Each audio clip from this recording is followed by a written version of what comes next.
नमस्कार, मैं हूं आपके साथ ज्योत्सना करुण चोपड़ा और हार्दिक अभिनंदन करती हूं हमारे विशेष कार्यक्रम आयुर्वेद जीवन धारा में। सबसे पहले तो मैं आपसे जानना चाहूंगी कि लिवर के किस तरह के फंक्शंस होते हैं, लिवर हमारे शरीर में किस तरह काम करता है।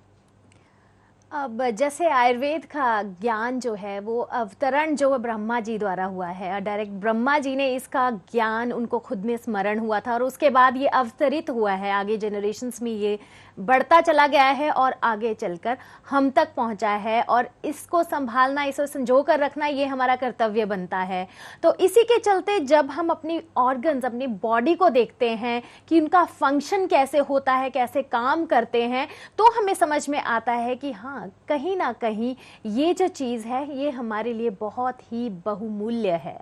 और अगर अब हम जो बात करने जा रहे हैं जिसपे लिवर पे, यानी हमारा सबसे महत्वपूर्ण ऑर्गन हमारी बॉडी में लिवर होता है और उसका क्या कार्य है ये लोगों को समझना बहुत ज़्यादा ज़रूरी है, क्योंकि लिवर हमारा जितना भी हम खाना खाते हैं और उसमें से हमारी जो धातुएं का पोषण होता है, धातुएं बनती हैं, रस बनता है, रक्त बनता है, वो कहाँ से बनता है? लिवर में जाकर हमारी रक्त धातु का निर्माण होता है। यानी जो भी हम खाना ग्रहण करते हैं उसमें से जितने भी तत्व, पोषक तत्व हैं, वो खून में कहाँ से जाते हैं? लिवर के अंदर हमारे पोषक तत्व छटनी होते हैं और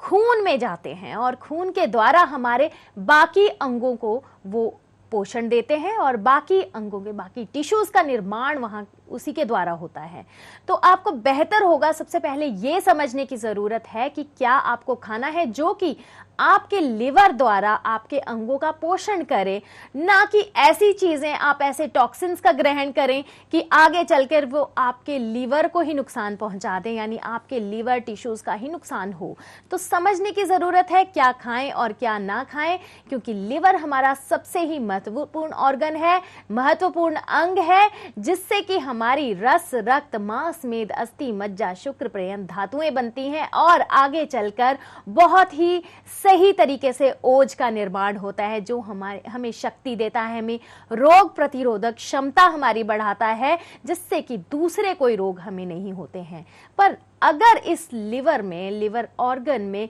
कोई भी व्याधि उत्पन्न हो जाती है, इसमें थोड़ा सा भी नुकसान अगर हो जाता है, तो आगे चलकर हमारी धातुओं का निर्माण तो बिल्कुल भी सही तरीके से नहीं होता है और दूसरे ऑर्गन्स के ऊपर भी इसमें व्याधि उत्पन्न हो जाती है। तो बहुत ज़रूरी है हमारे लिवर को संजो कर रखने की, सही तरीके से उसका पोषण करने की।